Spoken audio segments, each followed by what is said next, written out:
देखिए इस क्वेश्चन में क्या कहा गया है, consider a sphere of radius R with volume charge density distributed as rho r is equal to k r, है ना।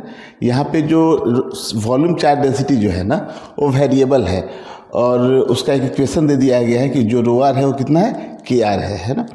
और यहाँ पे बोला है कि जब r is less than capital R है ना, मतलब इस स्फीयर के अंदर में, और स्फीयर के बाहर में तो ऐसे भी आप समझिए कि चार्ज कुछ है नहीं तो डेंसिटी जीरो ही होगी।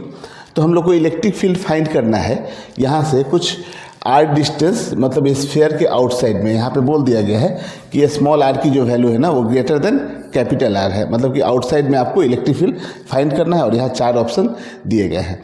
तो ऐसे समझिए कि यहाँ पे एक स्फीयर है ना, सॉलिड स्फीयर है जिसमें चार्ज जो है ना वो वेरिएबल, मतलब इसका जो वॉल्यूम चार्ज डेंसिटी वेरिएबल है, मतलब यूनिफॉर्मली नहीं है डिस्ट्रीब्यूटेड, है ना, वेरी कर रहा है। इसके सेंटर से जैसे जैसे आप आगे जाइएगा ना तो इसकी डेंसिटी जो है ना बढ़ते चली जा रही है।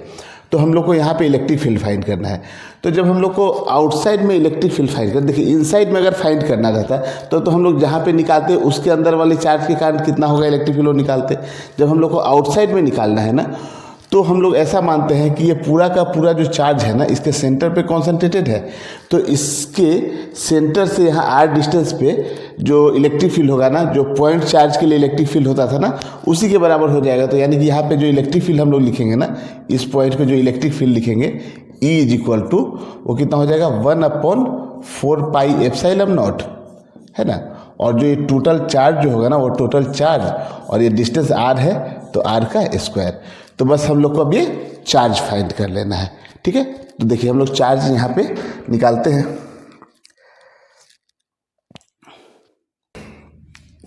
रो आर इज इक्वल टू कितना दिया था, के आर, है ना। ये आपका इक्वेशन दिया हुआ था, ठीक है ना, जो है वॉल्यूम चार्ज डेंसिटी के लिए, है ना। तो देखिए हम लोग को सबसे पहले क्या है कि ऐसे आप समझिए कि ये स्फीयर हो गया, ठीक है ना। इस स्फीयर का ये कहीं सेंटर है ना। तो हम लोग को देखिए यहाँ पे क्या बोला है कि डेंसिटी इंक्रीज करते जा रही है। तो हम लोग क्या कर रहे हैं ना कि यहाँ से कुछ स्मॉल आर डिस्टेंस पे हम लोग एक छोटा सा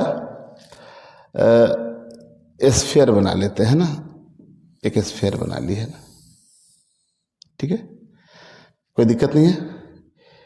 यहाँ से एक और आप बना लीजिए ऐसे, ठीक है। अब ऐसे आप समझिए कि हम लोग छोटा सा एक यहाँ पे डी आर थिकनेस का है ना, ये डी आर थिकनेस का, ये थिकनेस कितनी है, डी आर थिकनेस का एक हम लोग स्फीयर ले लिए, जो कि इसको आप एज ए हॉलो स्फीयर मान सकते हैं ना। तो यहाँ से देखिए कि इतने चार्ज पे है ना, ये जो इतना बड़ा पोर्शन हो गया ना, इस पे टोटल चार्ज कितना है पहले हम लोग ये निकाल लेते हैं और इसको जीरो से लेके यहाँ से लेके और यहाँ तक के लिए इंटीग्रेट कर देंगे तो पूरा चार्ज निकल के आ जाएगा, क्योंकि वेरिएबल है यहाँ पे।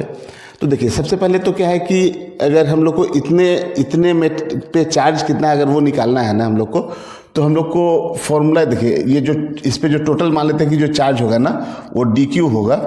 तो यहाँ से हम लोग देखिए D Q is equal to क्या लिखेंगे, देखिए वॉल्यूम चार्ज डेंसिटी क्या होता है, volume charge density rho is equal to हम लोग क्या लिखते हैं, चार्ज बाई वॉल्यूम। तो चार्ज इज इक्वल टू क्या होगा, रो इंटू वॉल्यूम, ठीक है ना। तो D Q is equal to rho, और रो कितना है यहाँ पे देखिए तो के आर है, के आर, और इतने का वॉल्यूम है ना।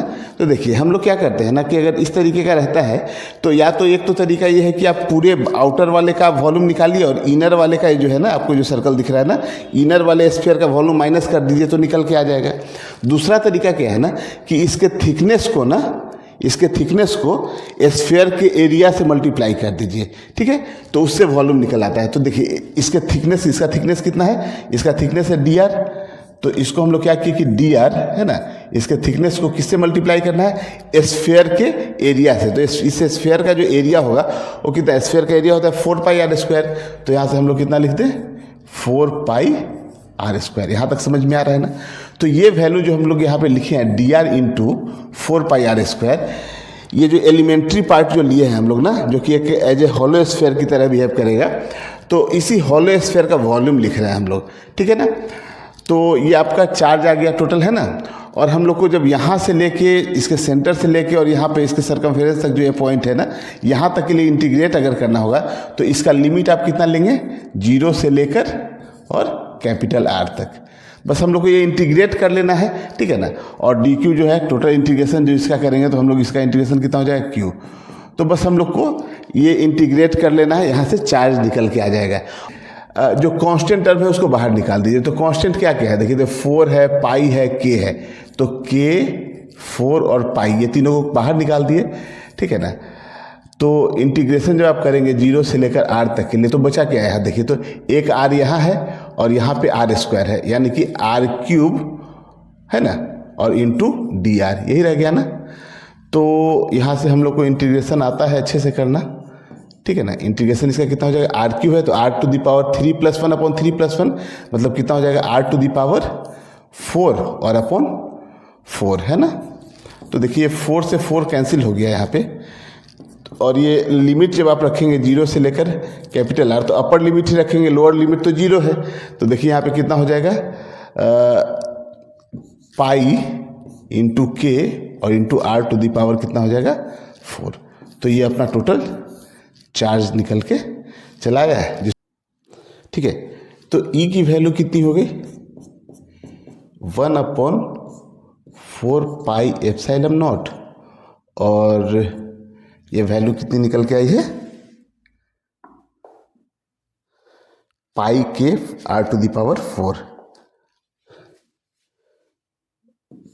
पाई के R⁻4 और अपॉन R², ठीक है ना। तो यहाँ से देखिए तो ये पाई से पाई कैंसिल आउट हो गया, तो यहाँ E की वैल्यू कितनी आ गई, के R⁻4 और अपॉन 4 एप्सिलॉन नॉट और स्मॉल r का पावर 2, है ना। तो ये आपका फाइनल आंसर निकल के आ गया, जो कि ऑप्शन नंबर कौन सा है, फर्स्ट है, ठीक है। नोट कर लीजिए इसको।